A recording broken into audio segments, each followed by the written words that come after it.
Assalamu alaikum. I think you can do better than that. Assalamu alaikum. That's a lot better, mashallah, alhamdulillah. We're here today to talk about a subject. It's about God. Who is God? And so what happened many years ago, my little daughter came to me and she said, "Daddy, tell me about God." And so I began to tell her, and I thought about it, and I said, "You know what? Let me go get a tape recorder and I'll make a program about it." So I got the tape recorder and put it on the kitchen table, and then she asked me questions, and then I would give her the answers. And we recorded it. Then we copied that tape and we gave it to many people. It was called "Daddy, Tell Me About God." And it became so popular, they asked me to make another program about it.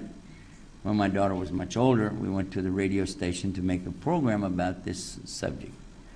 But she couldn't remember the questions, and I didn't really remember it either, so the program didn't come out that great. But the subject is always the same. People ask similar questions all the time. "Daddy, what do we really believe about God?" Now, imagine this could be asked to anybody. It could be asked to somebody who is a Christian or a Jew or Hindu or Buddhist. They could have many different religion, and still the children will ask the same question: what about God? And all the religions will tell you there's some kind of God. But then the child could start asking something really simple, but maybe there wouldn't be a simple answer for it. One of the questions people ask you when you talk about God, is there any proof? How do we know there really is a God? What's the proof? Creation. How? Didn't come by chance. It's a good point. He has a very good point. The creation is one of the biggest proofs. When you look at the whole entire universe and consider that it's way beyond our comprehension, we are not able to really understand everything in the universe. We don't know. It's too big. Where did it come from? Now, one of the tricks that some people will use when they want you to agree with them, to trick you, to make you go along with their idea, is to use things that they know are confusing to you. For instance, time. People use time as an example many times to make you confused. Because if you said, "Well, how long is a minute?" You say 60 seconds. That's easy. Well, what's a second? It's 1/60th of a minute? I don't know. It's about that long. There's another second. There's another second. And then they say to you, "Well, how long is a year?" That's easy. It's 365 days. And the sun calendar. How long in the moon calendar? 354 days. Okay. What's a day? Well, you're asking me these questions, making me crazy. And they're going to ask you now, what's an eon? An eon? I don't know what's an eon. It's a very long time. And they say eons and eons. It just means a long period of time. It could be 1,000 years. It could be 10,000 years. So they will tell you things that are beyond your ability to imagine. We did pretty good with minutes, seconds, days, weeks. We were okay. Until somebody said, 4.5 billion years ago, when the dinosaurs roamed upon the earth. You go, 4.5 billion. Whew. What's a billion? A billion? I don't know.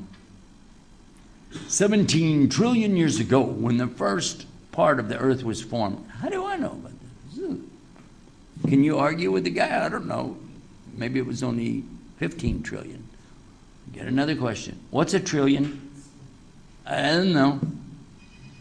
When you look at a carpet, you ever look at a rug or a carpet and those little things that stick up, the little threads, Next time you see a big carpet, pull one thread. Just pull one and hold it and look at it and realize that it is only one thread, one little teeny piece of the whole carpet, and all of the carpet together doesn't equal 1 billion. All of those threads on the carpet don't equal 1 billion. Wow, that's a lot now, isn't it? Even if you're in a great big huge room and you pull out one piece of that carpet, it still is not 1/100000th. That's how much a billion. A billion is a lot more than we can understand. But when somebody says a trillion, that's like 1,000 times more than I know how to count, because I don't know how to count a billion either. Make sense? The other thing they will use is distance. How far are you away from me? 8 feet, 6 feet, something like that. How far is it to the door back there? 30 feet, maybe 35. I don't know. 10 meters. I don't know. Something like that. We'll measure it, huh? A mile, a meter. How about a light year? A light year? What's a light year? The distance light will travel in a year. What? Light travels very fast. You know sound travels slower than light. Sound travels around 760 feet a second or something like that. That's why if you ever saw somebody in the distance and they were hammering on something, you see them go boom, boom, boom.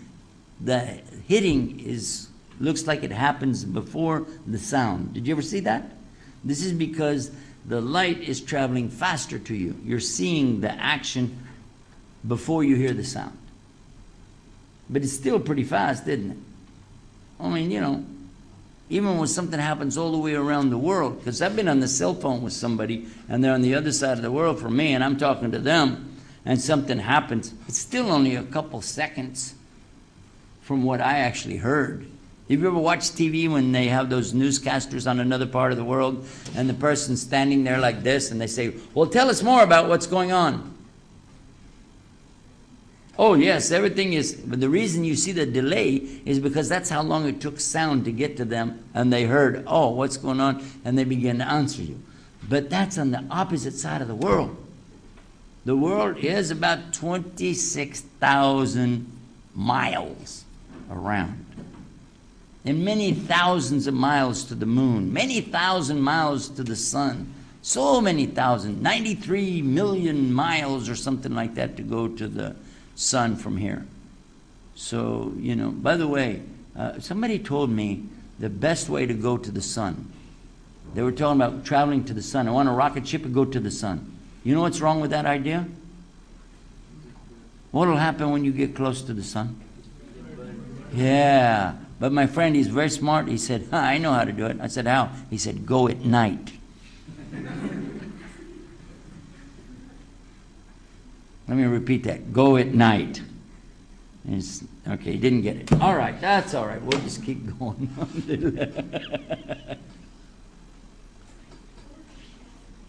So what we're talking about is how people use things that you don't know how to measure to trick you. You don't know what's a billion. I don't know what's a trillion. We don't know what's light years. So when somebody tells you that 4.5 billion years ago, that the first human beings got changed out of being monkeys, I don't know how to argue with that, do you? Especially when he uses a lot of big words. Australopithecines. Huh? Now, Jurassic period we know now from the movie Jurassic Park. But even before that, we wouldn't know. Somebody said, in the Jurassic period, was it Jurassic? I don't know. But now we know it's a time period when certain types of dinosaurs lived, yeah? And then they talk about Neanderthal man. And they talk about a Neolite period. And they talk about this and that. And you're like, I don't know these words. And they wear a nice suit. So when they tell you all this stuff, you say, must be true. Huh? He's a professor. He's a scientist. He works in a laboratory. He has lots of knowledge. He has a lot of paper hanging on the wall. He graduated from this and that, and he has more degrees over there, some more degrees over there. Would you like to know how to get a lot of degrees? Would anybody here like to have some degrees? I can tell you how you can get a whole lot of degrees real easy. Go to the drugstore and buy a thermometer. It has all kinds of degrees. You could laugh a little louder, you know. The microphone didn't pick that up. A lot of degrees on a thermometer. That's much better. We can paste it in.